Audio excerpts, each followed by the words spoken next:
আমার জনমতে উপদেষ্টাদের কয়েকজন গণকবর ইতিমধ্যে ভিজিট করেছেন এবং এক্ষেত্রে আমরা একাধিকবার কথা বলেছি যারা সংশ্লিষ্ট মন্ত্রণালয়, আপনারা জানেন স্বাস্থ্য মন্ত্রণালয় এবং স্বরাষ্ট্র মন্ত্রণালয়, যে ডিএনএ টেস্ট করে এই গণকবরে যারা আছেন তাদের আইডেন্টিফিকেশন এবং যদি সম্ভব হয়, অনেক পরিবার, ইভেন আমার পাশের গ্রামের একজন শহীদ ভাই আছেন, তার স্ত্রী কয়েকবার আমার কাছে এসেছেন যে তার হাজব্যান্ডের কবরটা অন্য জায়গায় হয়েছে, তিনি এটা গ্রামের বাড়িতে নিয়ে যেতে চান।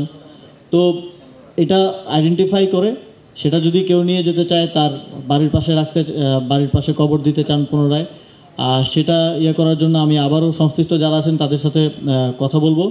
এবং আরেকটা বিষয় আমি একটু বলতে চাই যে আমাদের ছয়জন শহীদের লাশ যেটা এখনও ঢাকা মেডিকেলে আছে, এখন পর্যন্ত সেভাবে কেউ আসলে ক্লেম না করার কারণে তাদের আর বেশি রাখা হয়তো ঠিক হবে না। সেই জায়গা থেকে তাদের ডিএনএ স্যাম্পল রাখা হয়েছে। যে কোনো সময় তাদের পরিবারের সদস্যরা ক্লেম করতে আসলে ডিএনএ স্যাম্পল দিয়ে তাদেরকে আইডেন্টিফাই করা যাবে। তবে আমরা আগামী 1 বছর হওয়ার আগেই এটা একটা সুরাহা করতে চাই। সেই জায়গা থেকে 4 আগস্ট বিকেলে আমরা তাদেরকে সম্পূর্ণ রাষ্ট্রীয় সংবর্ধনা দিয়ে তাদের দাফন কাফনের ব্যবস্থা করছি। আপনাদের সবাইকে তাদের জানাজায় এবং ওই অনুষ্ঠানে উপস্থিত থাকার জন্য আমন্ত্রণ জানাচ্ছি। এবং শহীদ পরিবারের জন্য এবং আহতদের জন্য এই সরকারের অনেকগুলো উদ্যোগের ব্যাপার আপনারা জানেন। তবে আমি এটাও স্বীকার করতে চাই যে আমাদের কাজের ক্ষেত্রে দীর্ঘসূত্রিতা বা সময় বেশি লাগছে, এবং সময় বেশি লাগারও অনেকগুলো কারণ আপনারাও ব্যক্তিগতভাবে জানেন যে এখন যখন আমাদের জুলাই গণঅভ্যুত্থান বিষয়ক অধিদপ্তর যখন কাজ করতে যাচ্ছে, তখন আসলে সুবিধাভোগী কে হবে সেটা নিয়েও ইভেন শহীদ পরিবারদের মধ্যে আমরা এই কনফ্লিক্টগুলো সলভ করার চেষ্টা করছি। বৈষম্য বিরোধী ছাত্র আন্দোলনের নেতৃত্ব এক্ষেত্রে সরকারকে সহায়তা করছে।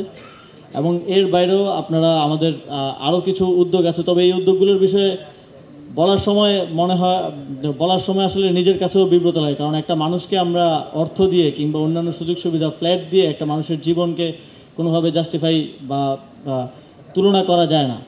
এবং যারা শহীদ হয়েছে তারা এই বাংলাদেশের এই জাতির শ্রেষ্ঠ সন্তান। তারা যদি জীবিত থাকতো তাহলেও তারা তাদের জীবদ্দশায় তাদের কাজ দিয়ে এটাই প্রমাণ করে যেত।